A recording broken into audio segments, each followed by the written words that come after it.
On a bitter, cold night, a family home went up in flames, killing one man and leaving a second person injured. A witness blamed a kerosene heater. Local investigators suspected arson. Forensic science was needed to sort through the contradictions. Was this an accident or cold-blooded murder?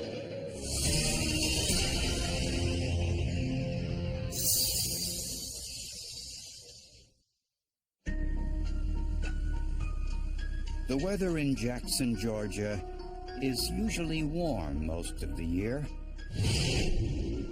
But in January of 2003, there was an unusual cold snap with temperatures below freezing. Citrus growers used kerosene heaters to save their orange crop. And Gene and Jim Long used a kerosene heater in the workshop of their home so the pipes wouldn't freeze. But something went terribly wrong.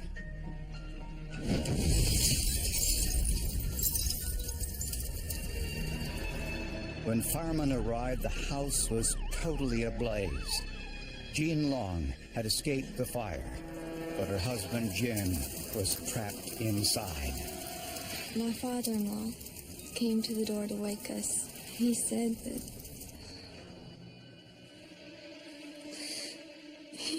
there's a fire at your dad's house and it's bad. It was engulfed in flames. Very shocking moment. Firemen searched the area around the home, but there was no sign that Jim had escaped.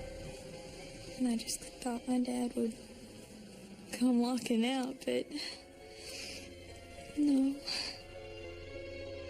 The Longs' home was attached to a workshop Jim used to store the equipment for his tree trimming business. It, too, was on fire. After the fire was put out, the firefighters cut through the metal siding. They found the body of 53-year-old Jim Long. Almost like disbelief that was going on at that time. Just real hard to, almost like it was a dream that you wanted to wake up from. Jean was taken to the hospital where she was treated for minor scrapes and bruises. One of the bruises was on her chin. She told police that her husband tried to fill their kerosene heater with fuel, and then there was an explosion. He was covered in flames. She tried to put the fire out with her hands. Her gloves caught fire. In a panic, Jean said she ran from the workshop into their home to call the fire department. At the fire scene, investigators found the remnants of the kerosene heater.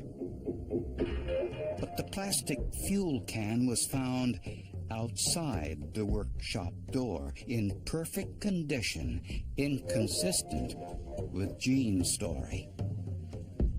And Major Mike Overby believed that the position of Jim's body was inconsistent with most fire victims. And it appeared that his legs were outstretched and his arms were above his head. It appeared to me the way someone would be positioned if they had been dragged into a particular spot or carried. That was the first thing that I noticed, that they were not in a fetal type position that you see in fires.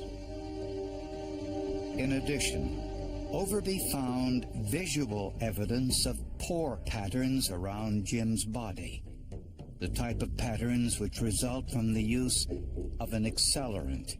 That to him suggested that James Long had been lying on the floor and gasoline or an accelerant had been poured over him intentionally, and he had been set afire.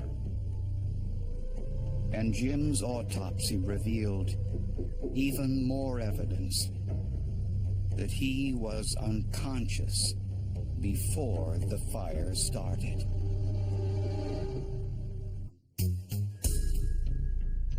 During Jim Long's autopsy, the medical examiner found something suspicious. There wasn't as much dirt, soot, and smoke damage in his lungs as one would expect in a fire victim. Mr. Long did not have enough of the chemicals that are found in the blood after a person dies of smoke inhalation for that to have caused his death. He had breathed some smoke. He had soot in his throat, but he had not breathed enough smoke to kill him. And Jim also suffered a fractured skull.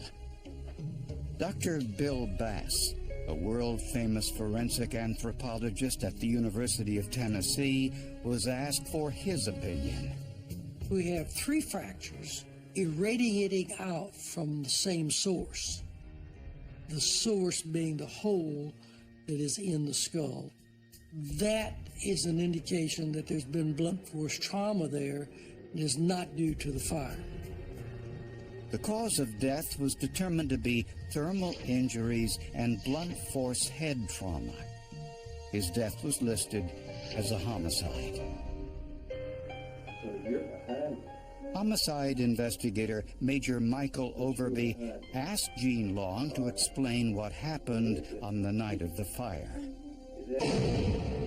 Jean said her husband was filling the heater with kerosene when it exploded. You said that he relit it inside. Well, he didn't relight it. He was refueling it. He was putting fuel in it. With what? The kerosene. With what container? It was red. Yet the red plastic fuel can was found outside the workshop. All right, how did it get back outside? And Overby noticed that Jim's arms and legs were outstretched when he was found. Underneath Jim's body were several aerosol cans. There was one under his head, there was one under his right leg, and another one up under his back. And that appeared odd. That appeared, to me, something that could be used to accelerate the damage of the body in a fire.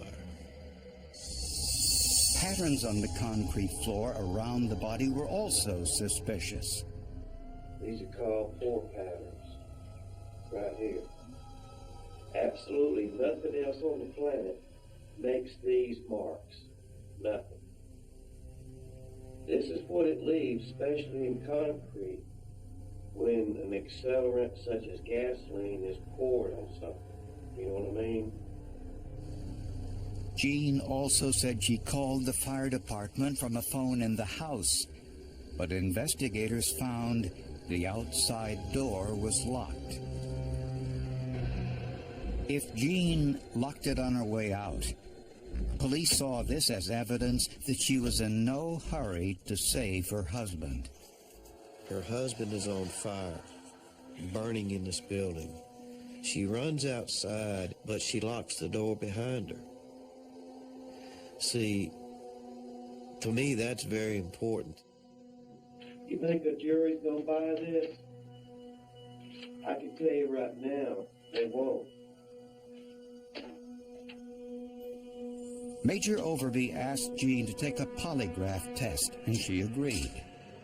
She was asked point blank if she poured her husband with gasoline, set him on fire. She failed that question. She failed if she was present when he was murdered. Investigators discovered that Jim was angry with his wife for spending so much time in Kansas each year visiting relatives. There were also rumors that Jim may have been planning to leave Jean. Major Overby believes on the night of the fire, The couple may have been discussing a divorce, which prompted an argument. It's our theory that there was a domestic situation between Mr. Long and his wife. I believe that the abrasion on her chin came from him possibly slapping her, and his skull fractures, I believe, was a result of her striking him in the head with some hard object. Overby believes Jean poured an accelerant on Jim, set him on fire, then inadvertently carried the fuel can out of the workshop when she left to call for help. I felt like it was a strong circumstantial case. Felt like we had eliminated any other reasonable hypothesis for this death. The day after her husband's funeral, Jean Long was charged with arson and murder. She didn't seem shocked. She made no statement at the time. She acted like she was expecting it. Jean told her lawyers there was an explosion in that workshop and that there must be evidence in the ashes to prove it.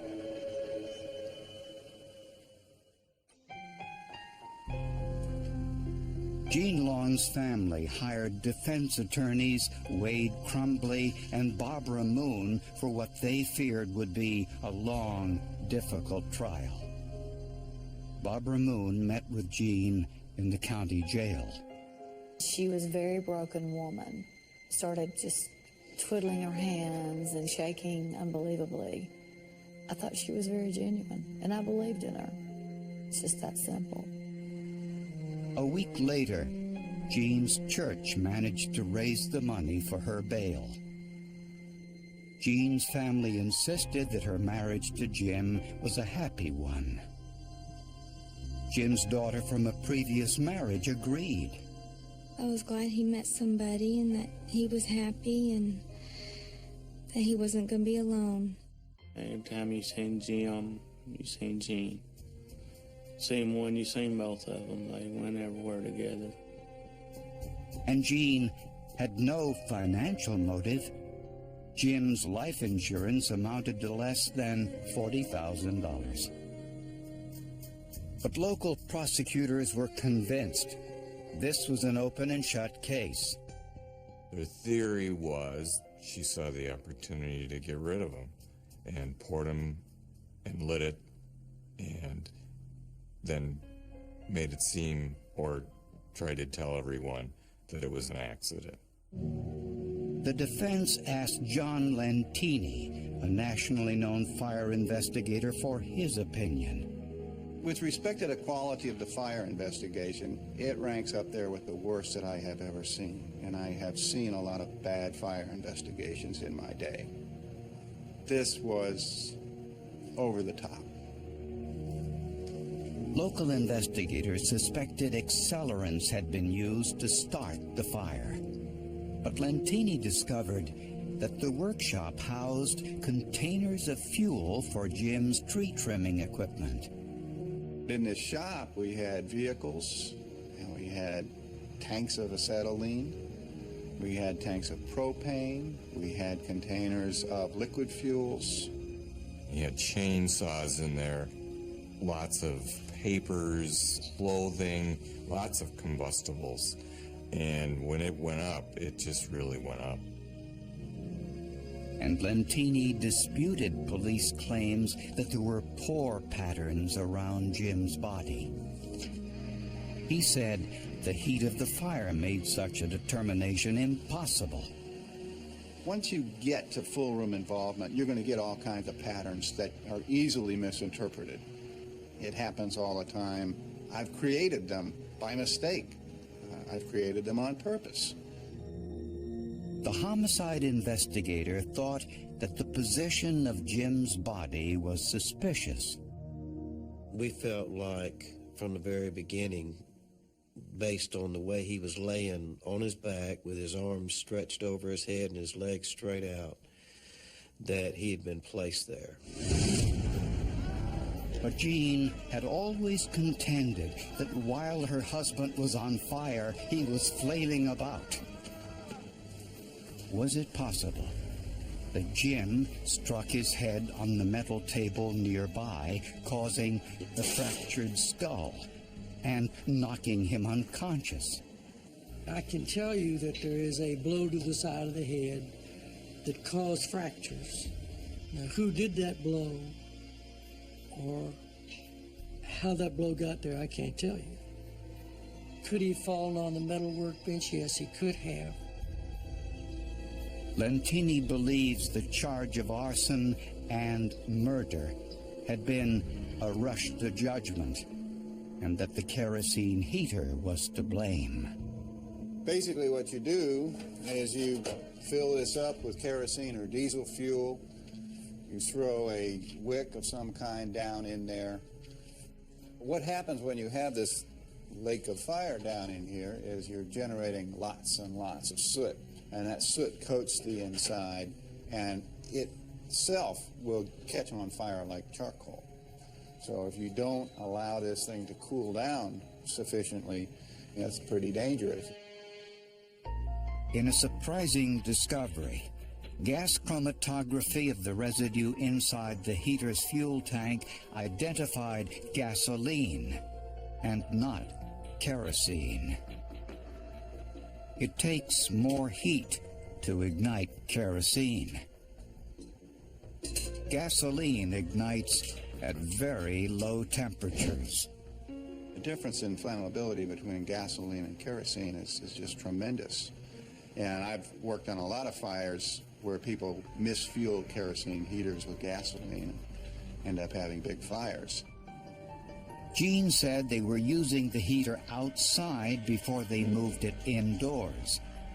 Since a gallon of gasoline is equivalent to 20 sticks of dynamite, when Jim poured it into the hot fuel tank, it caused an explosion, just as Jean described. The residue of gasoline inside that smudge pot was the physical evidence, and Mrs. Long's story was the eyewitness evidence. It fits together. And she couldn't have faked that part. The fuel canister found outside the workshop, which investigators found so suspicious, contained kerosene, proving it played no role in the fire. Prosecutors still believe Jean Long murdered her husband. But which version would the jury believe?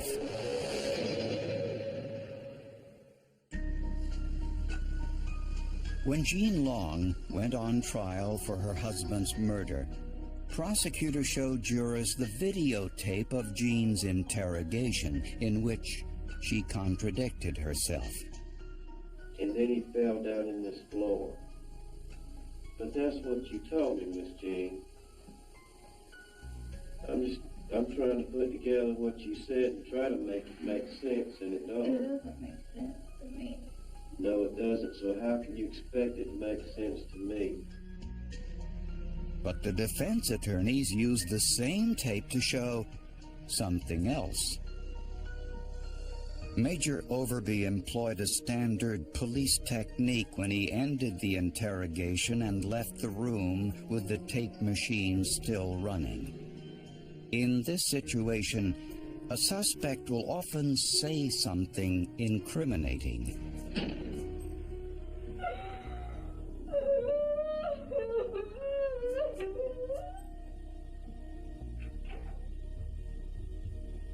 In this case, she said something else.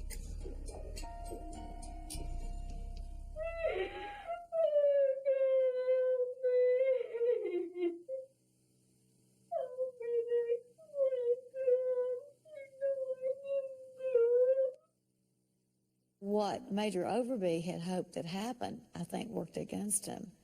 I think he was in hopes that she was going to say something to hurt her, incriminate herself. And what she did, she reached out to God and started begging for help to give her the strength to endure that hostile interview. The defense claimed that the fire was accidental, that Jim Long mistakenly filled the hot kerosene heater with gasoline, causing the explosion. Jean frantically tried to put it out, and when she couldn't, she ran to call for help. At some point, Jim struck his head on the workbench, which fractured his skull and caused his death.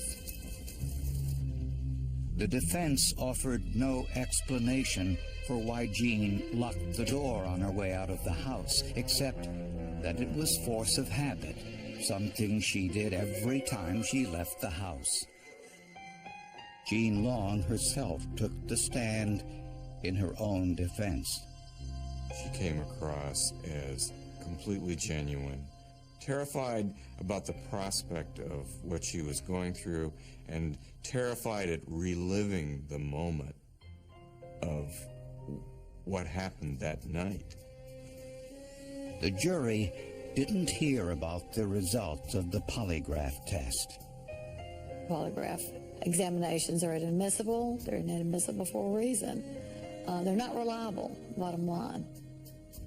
Jean's family says the medication she was taking may have been a contributing factor. She was just really drugged up, more or less. She was on the pills the hospital had given her to help her stay calm and to kind of take in everything. After 8 days of testimony, the jury deliberated for just 3 hours before rendering their verdict. They found Jean Long not guilty of all charges. This case never should have been brought. They should have consulted an expert. My training is in violent crime interpretation and crime scene interpretation and reconstruction. To this day, Major Overby doesn't agree with the verdict or with John Lentini's conclusions about the fire. I believe 100% today, as I did during the trial, that she killed her husband. I believe that she got by with murder. The unanswered question to me would be why the jury decided what they decided. After the trial and the not guilty verdict, Jean Long moved out of the state and is trying to put her life back together again. She's still grieving. She's finally being able to not concentrate on the trial and stuff and being able to work through her emotions. The remnants of Jim and Jean Long's house and workshop are still standing. A reminder that forensic science isn't only a tool to convict the guilty, but to protect the innocent as well. If I could keep this from happening to another family, and so other people wouldn't have to go through what we went through. What we need in our system of justice is for the state to have proof that it really is a set fire. And they didn't have that here. It wasn't a case of charging the wrong person with a crime. There was no crime at all.